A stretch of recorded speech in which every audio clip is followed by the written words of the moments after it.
আর সহ্য করতে পারতেছি না ভাই। আর সহ্য করতে না পাইরা আপনাদের সাথে কিছু কথা শেয়ার করি। আমি ভাবছি যে আমি ফ্যামিলিকে সারপ্রাইজ দিব। আমি বুঝতে পারি না যে আমি সারপ্রাইজ হয়ে যাব।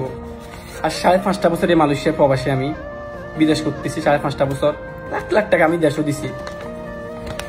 তো আমি টিকিট কাটছি। আমি ভাবছি যে ফ্যামিলিকে সারপ্রাইজ দিব। জুলাই মাসের 5 তারিখে আমি দেশে যাব। আগস্টের 9 তারিখে আমি ব্যাক করবো মালয়েশিয়া। এই যে আমার টিকিট দেখতে পারেন। এই যে আমি টিকিট অলরেডি কাটা ফেলছি। তো আমি আমার আব্বুকে কল দিছি যে আমি দেশে আসতেছি 1 মাসের ছুটিতে।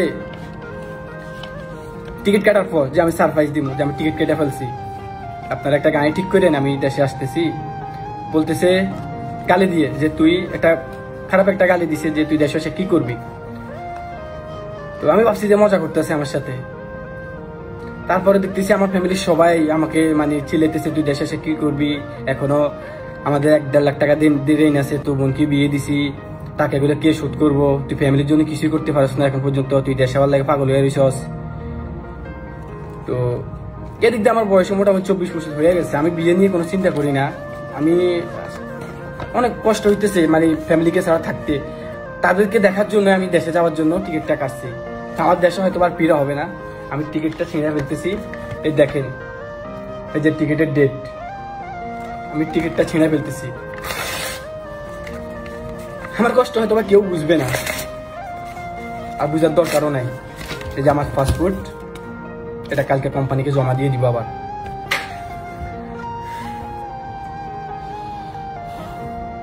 আমি মালয়েশিয়ার 1900 টাকা দিয়ে টিকিটটা কাটছি, বাংলার প্রায় 50,000 টাকার মতো।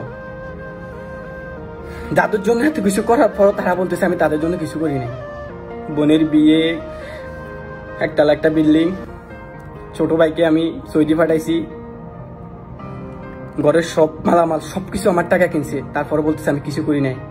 আমার নিজের টাকা ঋণ করে আমি এসে আমার নিজের টাকা শোধ করছি। আমি 5.5 লাখ টাকা নিজের টাকা আমি শোধ করছি। তারপরে বলে যে আমি তাদের জন্য কিছু করি নাই। আমি তাদের জন্য কিছু করি নাই, কিছু করি নাই আমি তাদের জন্য। তাহলে আমি 5টা বছর টাকা কি করলাম? প্রতি মাসে আমি 150 টাকা দিছি। আমি না খাইও আমি 150 টাকা দিছি। একটা ঈদের দিন আমি ছুটি কাটাই নাই। একটা ঈদে আমি ছুটি কাটাই নাই। মালয়েশিয়া আমি 11টা না 13টা আমি ঈদ করছি। একটা ঈদে আমি ছুটি কাটাই নাই, খালি পরিবারের জন্য। আর সে পরিবার বলতেছে আমি তাদের জন্য কিচ্ছু করি নাই। আমি 1 মাসে টাকা কম দিছিলাম, বলছিল যে তুই টাকা কি করস, তুই টাকা সবগুলো দেশে যাস না কেন। ওই মাসে আমার অসুস্থ ছিল। এই মাসের আগের মাসে আমি অসুস্থ ছিলাম। আমার প্রায় বাংলা টাকা, প্রায় 14-15 হাজার টাকা আমার মানে খরচ হয়েছে আমার অসুস্থতার পিছনে। তারা বলতেছে যে তুই রাত্রেবেলা ঘুম যাস না ঠিক করে, তুই ডিউটিতে ঠিক করে যাস না, এইভাবে কি বিদেশ চলে।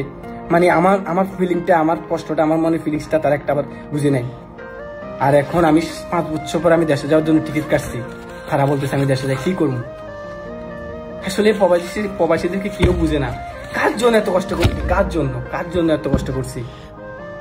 আমি আমার মা বাবাকে একটা কথা বলতে চাই, আমার স্বপ্ন আমি হয়তোবা দেশে ফিরতে পারবো না কখনো, হয়তোবা আমার লাশটাও দেশ থেকে যাবে না কখনো। তবে মনে রাখেন, আমি আপনাদেরকে দেখার জন্য টিকিটটা কাটছি। খালি তোমাদেরকে দেখার জন্য টিকিটটা কাটছি।